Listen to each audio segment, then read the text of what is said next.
é o discípulo de Cristo deve levar a sua cruz. Assim está registrado.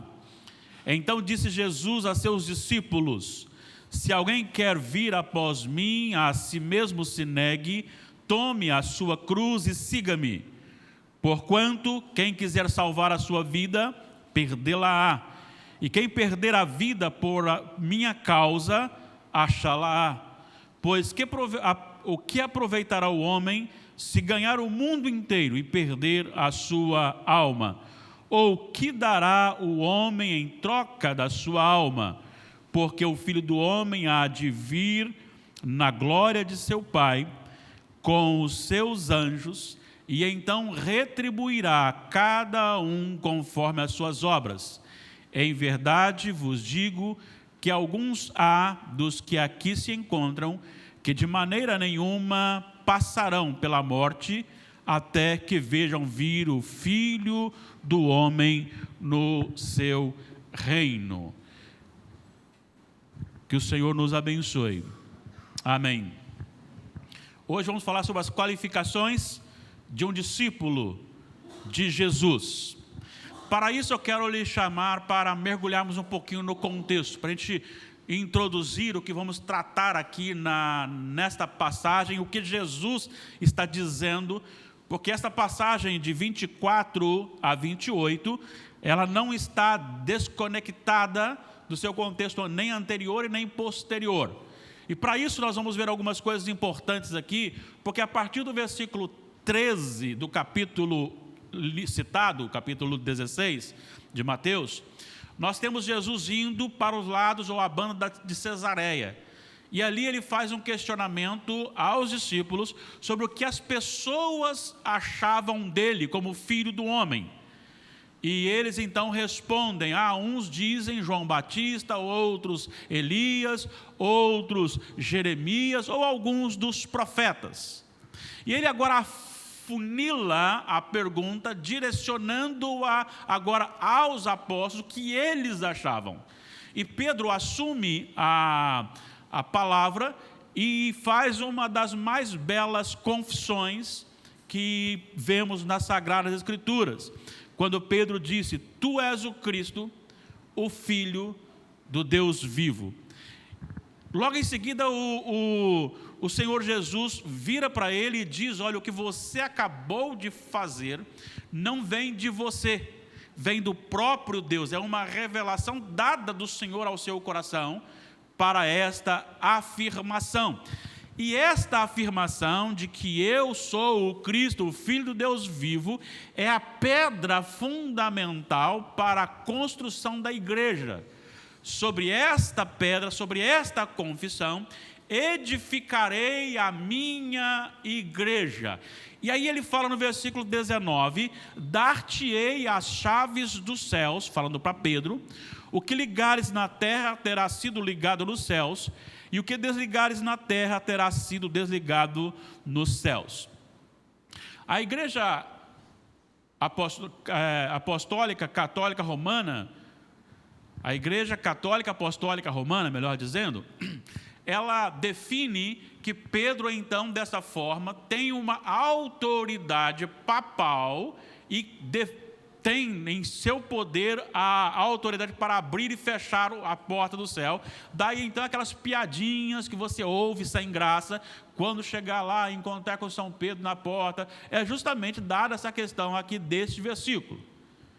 Mas na verdade o que Jesus está dizendo aqui é o que você vai ver agora, só uma pincelada para que você entenda esse texto. O que ele está dizendo é que Pedro seria usado por Deus, seria o responsável para abrir o evangelho às nações. Porque Jesus faz uma promessa que ele iria morrer, viria o Espírito Santo. Se você olhar Atos capítulo 2, versículos de 1 a 3, acontece a descida do Espírito Santo, o Pentecostes, e ali é descido sobre os judeus. O reino de Deus instalado agora, primeiro no povo judeu. Neste momento, quando ele recebe ali a descida do Espírito Santo, Pedro está presente, Pedro assume a palavra, Pedro explica, Pedro conta a situação. Mas se você olhar no capítulo 8 de Atos, 14 a 17, você tem a descida do Espírito Santo sobre os samaritanos. Quem eram os samaritanos? Eram os judeus misturados com outras etnias, principalmente a Síria, ou os assírios. Então não eram considerados genuinamente cristãos. E na descida do Espírito Santo sobre os samaritanos, quem estava lá? O apóstolo Pedro. No capítulo 10, versículos 44 e 45, você tem a descida do Espírito Santo sobre os gentios, representando todas as outras etnias. Quem estava lá? O apóstolo Pedro. Então Pedro foi aquele que estava presente no derramamento do Espírito Santo sobre os judeus, ele estava presente no derramamento do Espírito Santo sobre os samaritanos, ele estava presente no derramamento do Espírito Santo sobre os gentios. Dessa forma, ele estava como que abrindo simbolicamente, em Cristo do poder do Espírito, as nações para que se convertessem ao Senhor. Porque até então o povo de Israel era o povo de Deus. Havia até algumas conversões de algumas pessoas, ou até mesmo uma pequena nação, mas isso era para mostrar a promessa do Evangelho às nações. Mas até então o Evangelho estava, o povo de Deus era o povo de Israel. E a partir do momento em que o Espírito Santo desce, ele desce não como se desce em 3 vezes, mas o efeito é como aquela enchente que cai na cabeceira e ela vai passando e vai deixando o seu rastro. Então as 3 povos simbolizados agora são alcançados: os judeus, os samaritanos e os gentios. E os gentios então mostrando para todas as pessoas ali. Isso é muito importante você entender. Agora, logo em seguida, porque a partir deste momento, Jesus começou a ensinar para os seus discípulos 3 coisas: o seu sofrimento, mas o quê? Está aí do 21 a 23. Seu sofrimento, sua morte e sua ressurreição. Vamos lembrar que Pedro tinha sido elogiado por Jesus, dizendo que Deus havia revelado a ele aquela palavra. E agora, quando Jesus fala a respeito desses três acontecimentos, morte, sofrimento, morte e ressurreição, Pedro o tira do meio, pega no braço de Jesus, vem cá, e começa a repreender Jesus. Ele começa, aqui o texto está dizendo, Pedro chamando para a parte, começou a reprová-lo, versículo 22. E o que ele dizia para Jesus? Tem compaixão de ti, Senhor. Isso de modo algum te acontecerá. Neste momento o Senhor Jesus vira para Pedro e fala para ele: arreda-te, Satanás. Naquele momento, Jesus identifica Pedro como a boca, o porta-voz de Satanás. E qual a razão disso? A razão disso que Pedro, usado por Satanás, estava desviando Jesus do seu propósito, ou tentando desviar Jesus do seu propósito. Porque se ele não sofresse, se ele não morresse e ressuscitasse, nós estaríamos todos perdidos. E dentro dessa visão, Jesus fala para Pedro: arreda-te, e diz: tu és para mim pedra de tropeço, porque não cogitas ou não tem gosto das coisas de Deus, e sim dos homens. Agora veja bem o que nós temos em João 12, versículo 27. João 12, eu estou precisando da gente conseguir um microfonezinho do ouvido para eu mexer bem na Bíblia aqui, né? Vamos orar por isso. João 12, 27. Olha só o que está escrito. Jesus está falando aqui sobre a questão do momento da sua morte, do seu sofrimento. Tanto é que no 26 ele fala assim: se alguém me serve, siga-me, e onde eu estou, ali estará também o meu servo. E se alguém me servir, o Pai o honrará. Versículo 27, agora está angustiada a minha alma. E que direi eu? E que direi eu? Pai, salva-me desta hora? Olha só o que ele diz: mas precisamente com este propósito vim para esta hora. Então, o que está acontecendo aqui em Mateus 16 é Satanás usando Pedro para tentar desviá-lo do propósito que é a cruz. E por que eu estou fazendo essa introdução com este contexto? É porque o texto de 24, o versículo 24 começa: então, é um segmento. Ele vai dizer o seguinte: eu vim para sofrer, para morrer na cruz. E agora ele vai dizer: este é o papel dos meus discípulos. Qual o papel? De assumir uma vida diferenciada. E aí ele vai estabelecer aqui alguns princípios que são muito importantes para a nossa vida. E eu quero destacar 2 deles, indo para alguns textos paralelos. Ser discípulo de Jesus requer sacrifício pessoal. Eu não estou dizendo aqui a respeito da salvação. Eu estou dizendo no sentido de ser discípulo. Não há sacrifício para merecer a salvação, mas o ser salvo requer uma vida de sacrifício.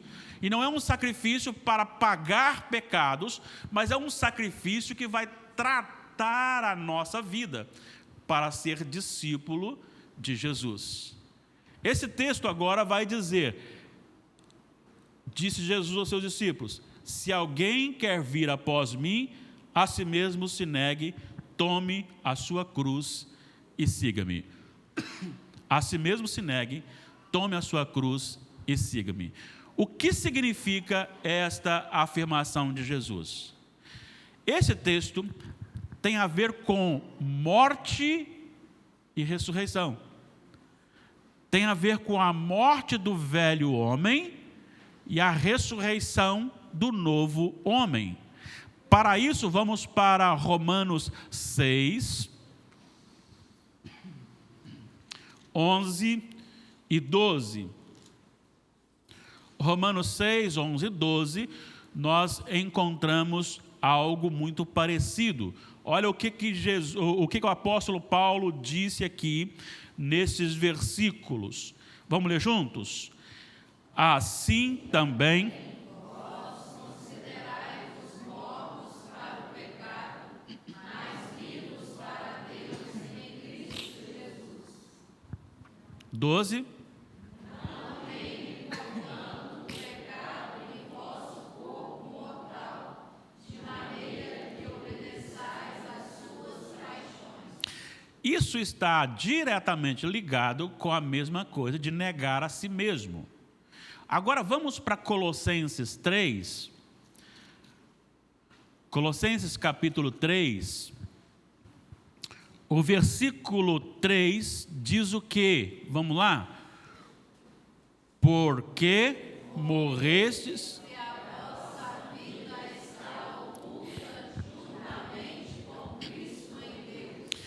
O primeiro diz sobre morrer, o segundo sobre morrer.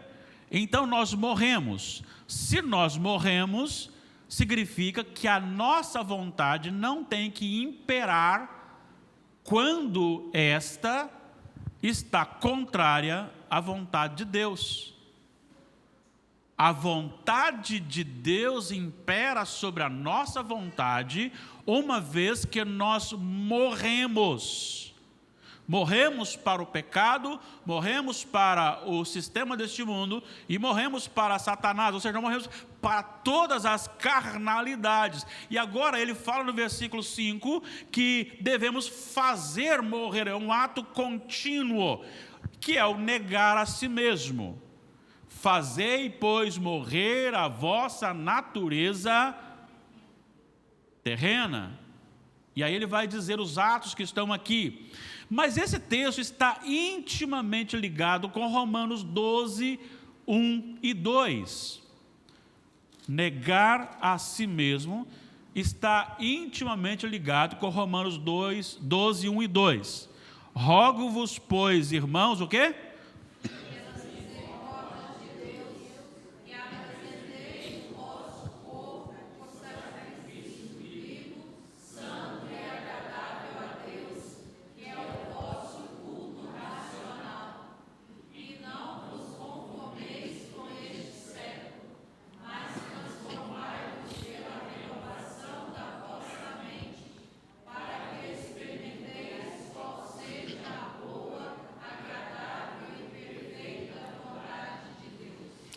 Todas as vezes que eu me reporto a esse texto, eu preciso, mesmo que você já tenha ouvido muitas vezes, eu preciso nos trazer à memória por que ele está dizendo desta forma: rogo-vos, pois, irmãos, pelas misericórdias de Deus. Essa pelas misericórdias de Deus diz respeito a tudo o que ele escreveu até aqui, no capítulo 11 até o versículo 32, quando ele mostra quem é o homem, quem é Deus, quem é o Cristo e o que ele fez por nós. Agora ele diz, olhando então que tudo é pela misericórdia de Deus, a ordenança é: apresenteis o vosso corpo por sacrifício vivo, santo e agradável a Deus, que é o vosso culto racional. O que é um sacrifício? Literalmente, é matar. Agora, o que significa um sacrifício vivo? Sofrimento. Ele pede: apresenteis o vosso corpo por sacrifício vivo. É matar a sua própria vontade quando ela está contrária à vontade de Deus. É quando você vai vivendo a sua vida, a sua natureza carnal vai aflorando, ela vai chegando, a vontade de fazer a vontade de fazer a vontade do mundo, do sistema de Satanás e da carne, vai aflorando, mas você diz não, porque a vontade de Deus é diferente da sua, e a vontade de Deus está aqui no versículo 2, é boa, perfeita e agradável. Esta é a palavra do Senhor. Então, à medida que eu vou me santificando, eu vou me sacrificando, ou sacrificando a minha carnalidade, ou fazendo morrer a minha carnalidade. Natureza carnal, natureza terrena. É assim que eu vou negando a mim mesmo e tomando a minha cruz. Qual que é a minha cruz? A minha cruz é sofrimentos possíveis por causa do Evangelho, tanto ocasionado pelas minhas próprias vontades sacrificadas, como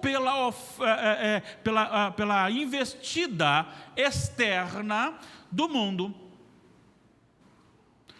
Nós estamos chegando a uma fase da história na nossa nação brasileira difícil de se manter pela palavra de Deus.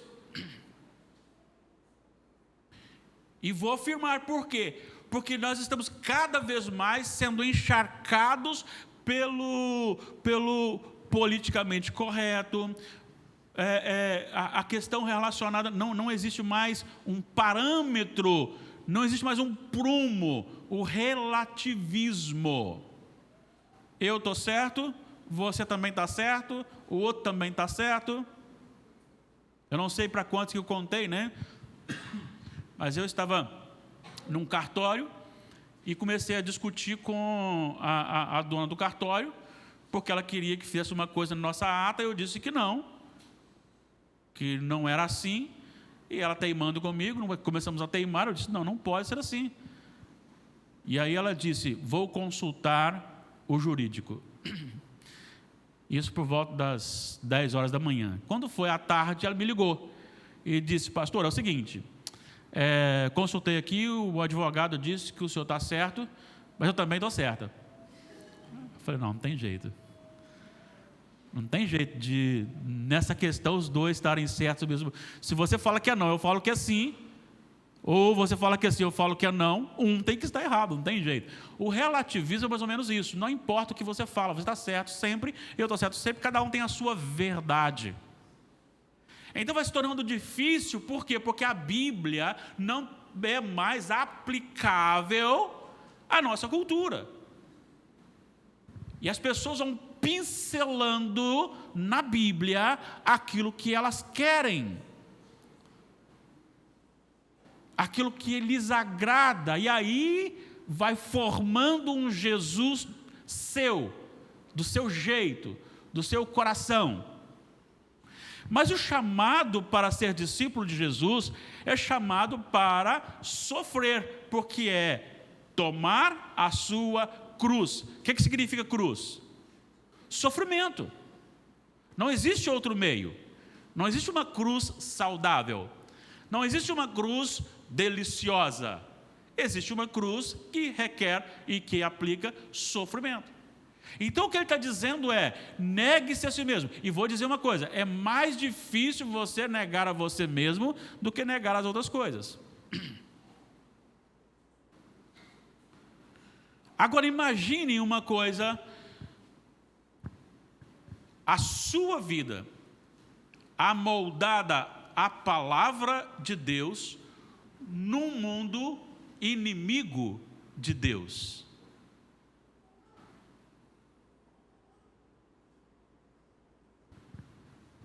A sua vida diária sendo dirigida pelas Escrituras Sagradas, num mundo que odeia o Senhor. E por isso então ele diz, não vos conformeis, não se amoldem,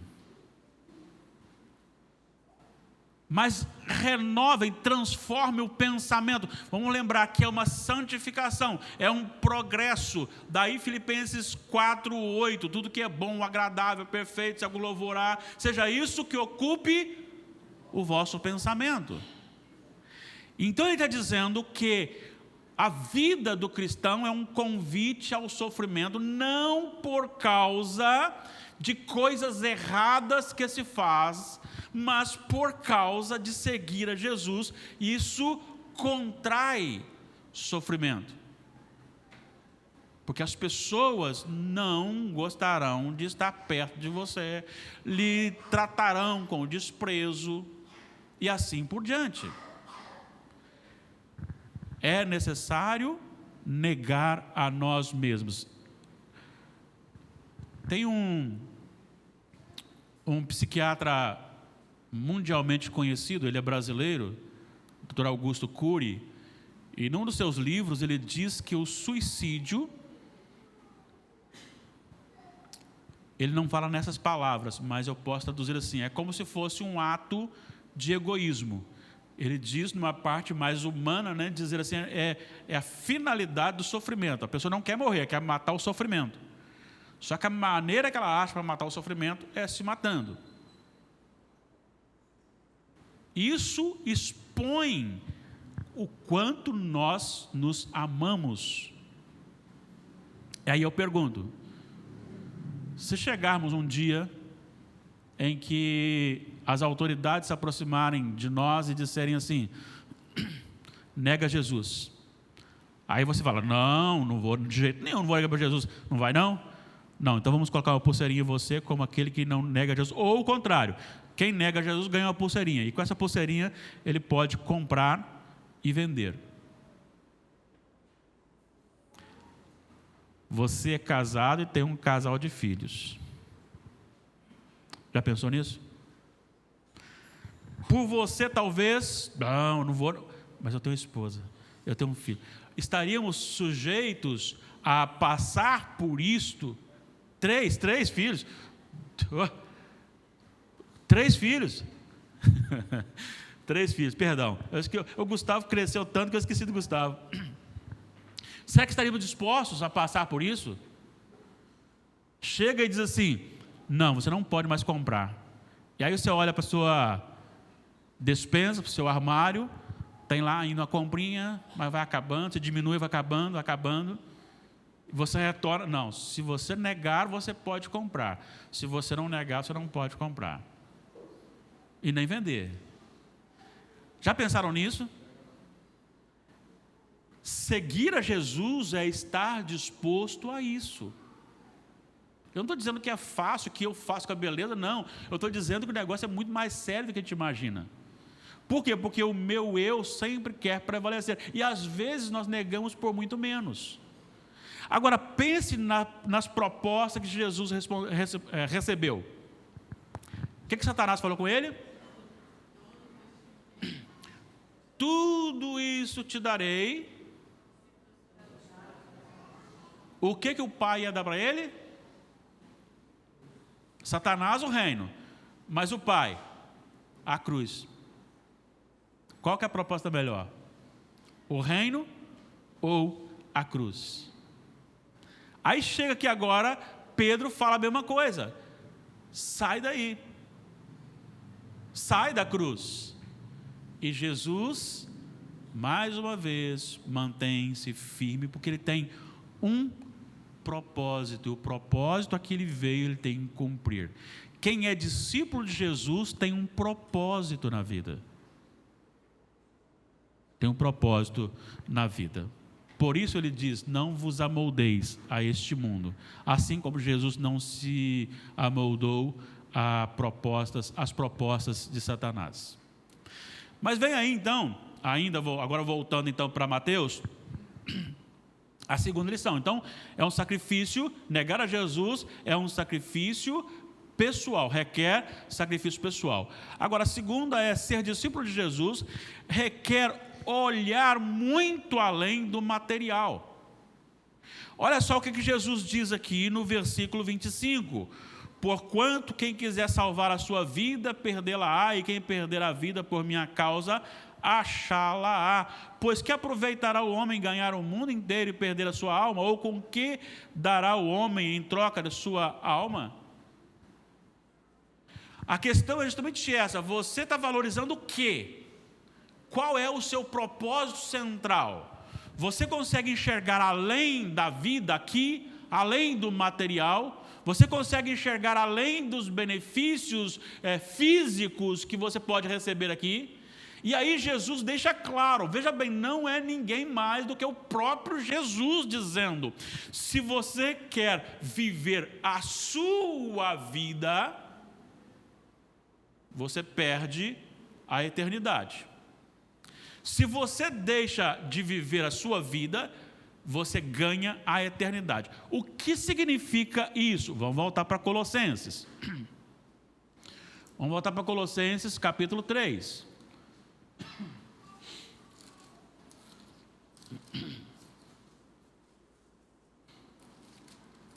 Colossenses capítulo 3, ele começa dizendo: se fosses ressuscitados, e se aqui não é dúvida, aqui pode ser traduzido: uma vez que fostes ressuscitados com Cristo, buscai as coisas lá do alto, onde Cristo vive, assentado à direita de Deus, pensai nas coisas do alto, não nas coisas da terra, porque morreste, e a vossa vida está o quê? Oculta, juntamente com Cristo. Agora, presta atenção, a sua vida está oculta em Cristo. O que isso significa? Gálatas 2:20. Oi? Está guardada em Cristo, mas Gálatas 2:20, coloca lá para nós, só para a gente continuar esse raciocínio aqui.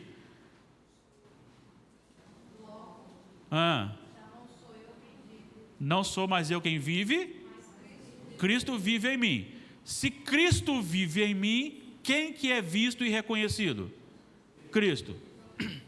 Então a minha vida está oculta em Cristo, ou seja, submetida a Cristo, guardada em Cristo, não só, Cidinha, no sentido de estar guardada para a eternidade, mas também de estar tão embutida em Cristo, que as pessoas olhando para a nossa vida, para o nosso comportamento, vê Cristo.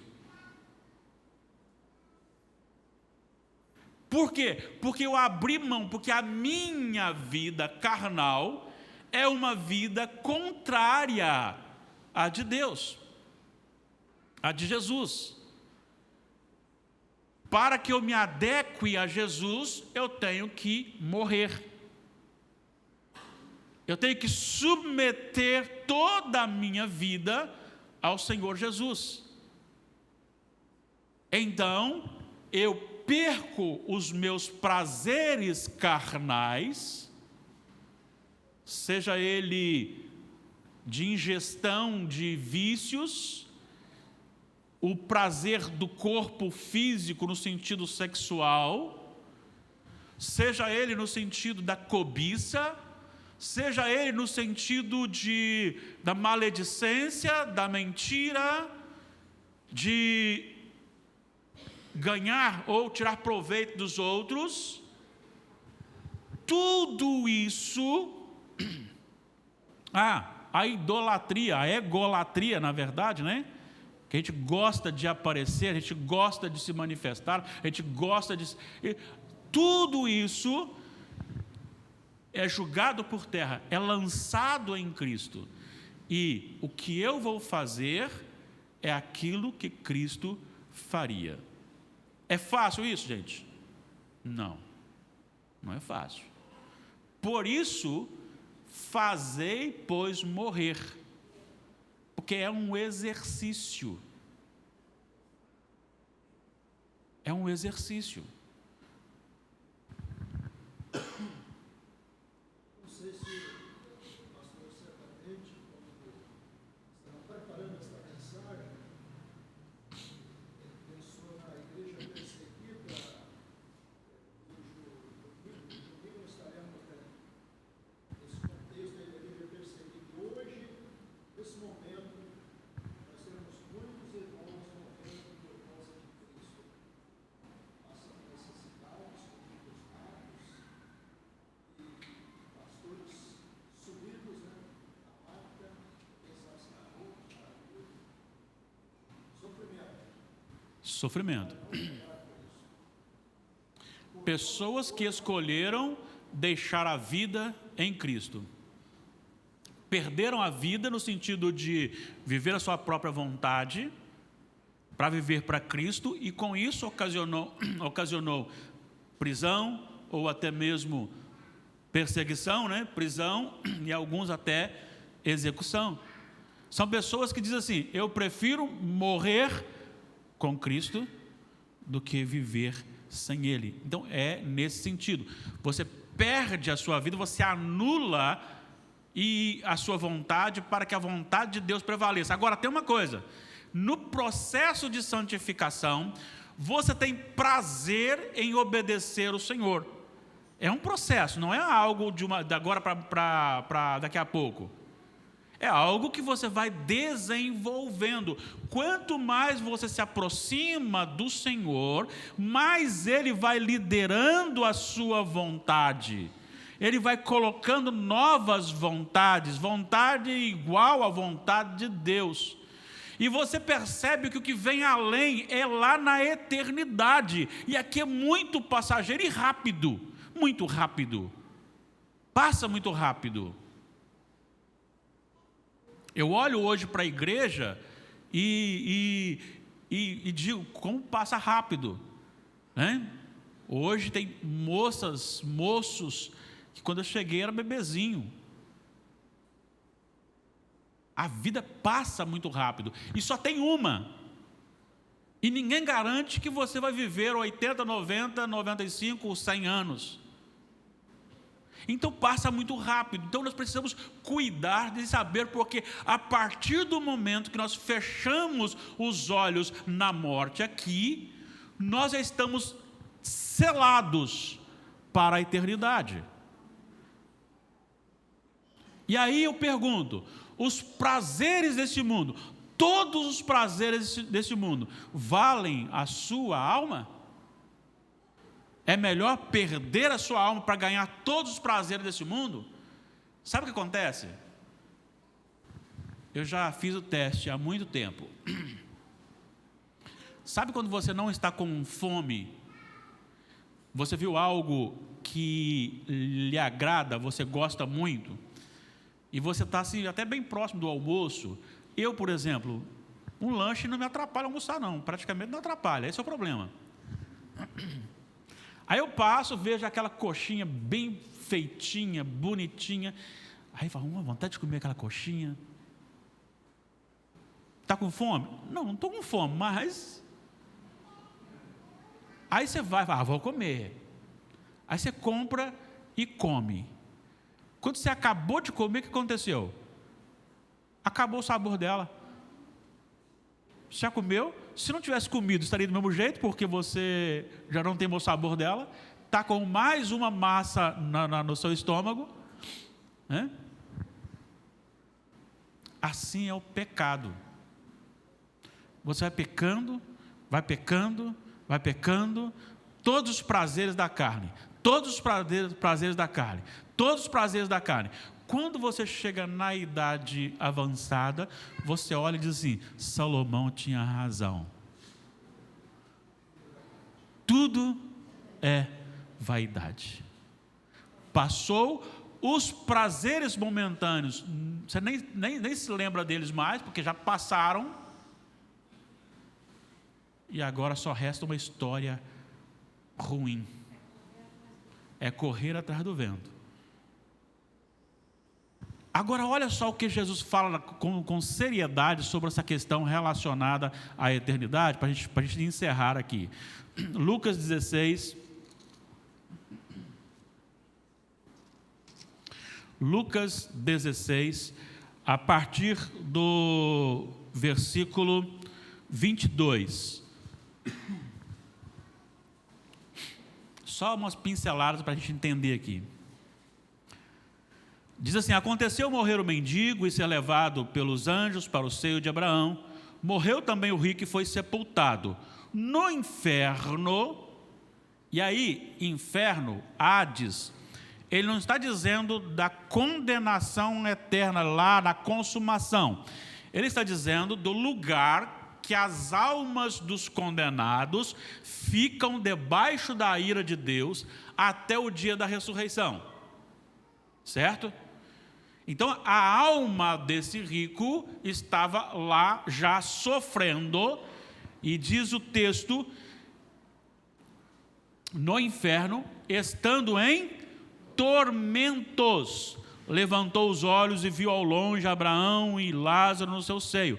Então, clamando, disse, Pai Abraão, tem misericórdia de mim, e manda Lázaro que molhe em água a ponta do dedo e me refresque a língua, porque estou atormentado nesta chama. Disse, porém, Abraão, lembra-te que recebeste teus bens em tua vida e Lázaro igualmente os males, agora, porém, ele está inconsolado e tu em tormentos, e além de tudo está posto um grande abismo entre nós e vós, de sorte que os que querem passar daqui para vós outros, não podem nem os de lá para cá.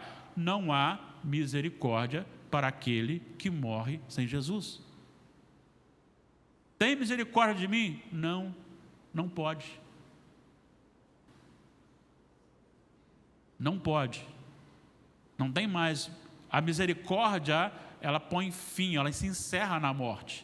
Todos os ímpios, até mesmo um estuprador, alcança a misericórdia de Deus nesta vida.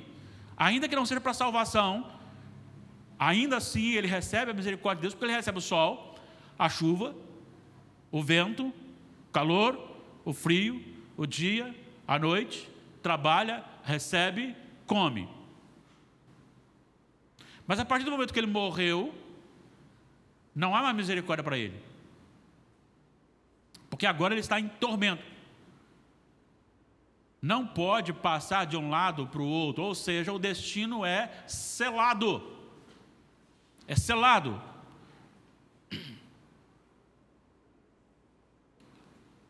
Não tem como aliviar o sofrimento. Então, por isso, vale a pena pesar os prazeres deste mundo que passam rapidamente com a eternidade. Por isso Jesus diz: se você quiser ganhar a sua vida aqui, ou se você quer viver os prazeres carnais aqui, você perde a salvação, a vida eterna. Se você deixar ou fazer morrer a sua natureza aqui por minha causa, você ganha a vida eterna. Qual o preço, qual o valor da sua alma? Quando ele olha para frente e vê além, há algo espetacular que Jesus mostra aqui em Mateus 16. Porque ele vai tratando disso e fala que cada um receberá a contribuição das suas obras, versículo 27. Mas versículo 28 diz assim: em verdade vos digo que alguns há dos que aqui se encontram, que de maneira nenhuma passarão pela morte até que vejam vir o Filho do Homem.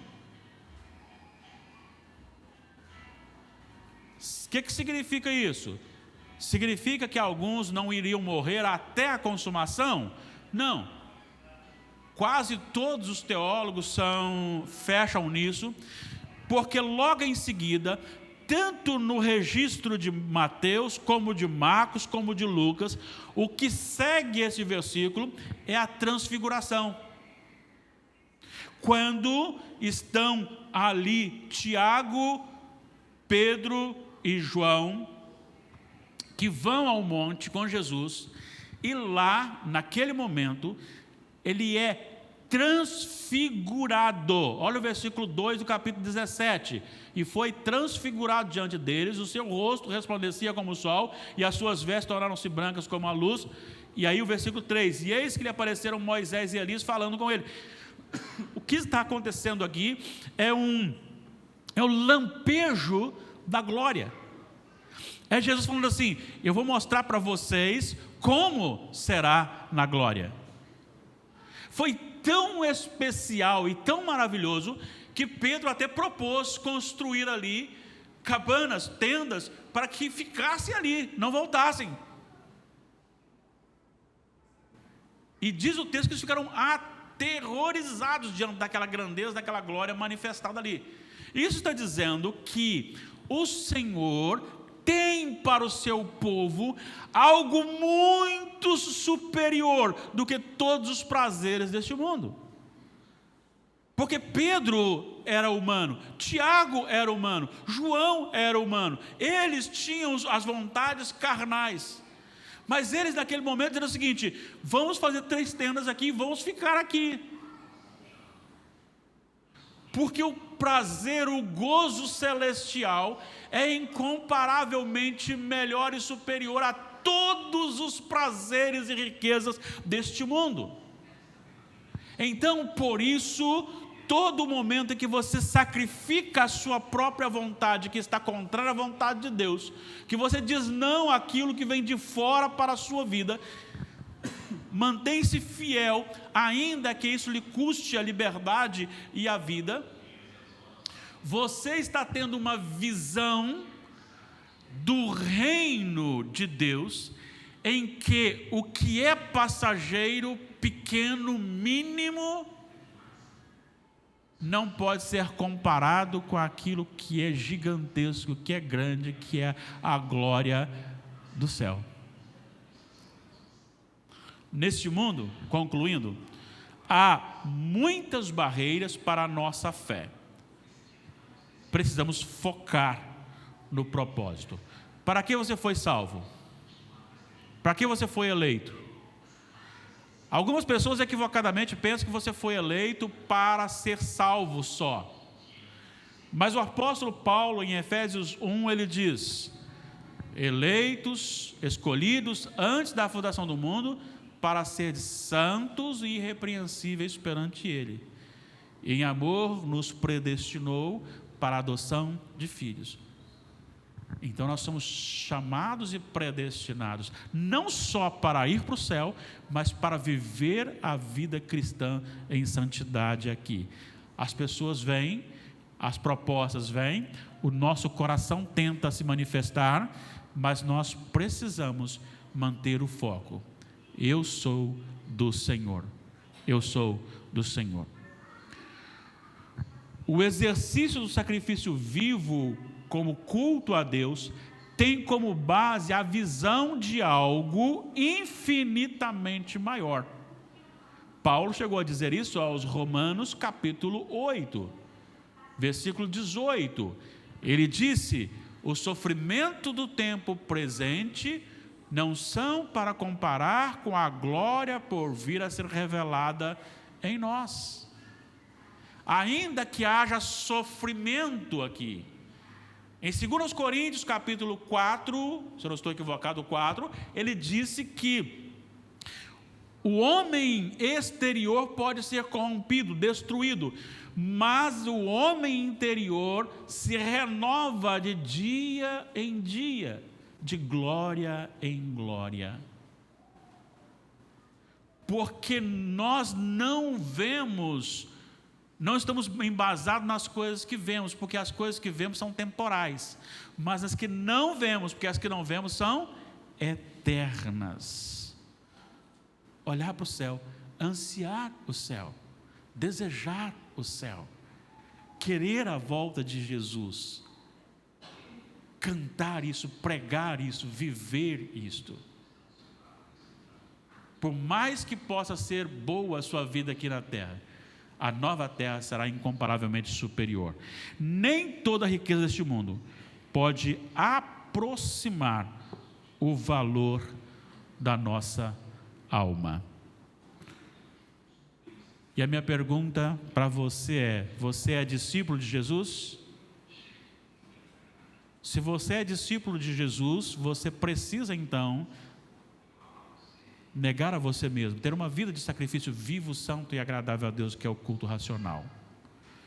Você precisa tirar os seus olhos daqui, do material, o seu propósito aqui do material, e dizer, e ver, e desejar, e se firmar no propósito eterno, que é estar para sempre com o Senhor. Não haverá mais tosse, não haverá mais alergia, não haverá mais dor de rim, não haverá, as mulheres não terão problemas mais relacionados ao parto, os homens não terão mais problemas para plantar e colher, não haverá mais hospital, não precisa, médico não precisa, funerária não precisa.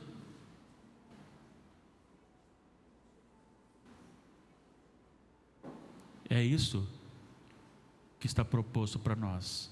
Ser discípulo de Jesus significa sacrifício pessoal, vivo da sua vida ao Senhor e olhar para a eternidade. A sua vida estar em Cristo. Eu não sei como você está vivendo, mas espero que você tenha buscado isso e está buscando isso e queira buscar isso. Vamos colocar em pé?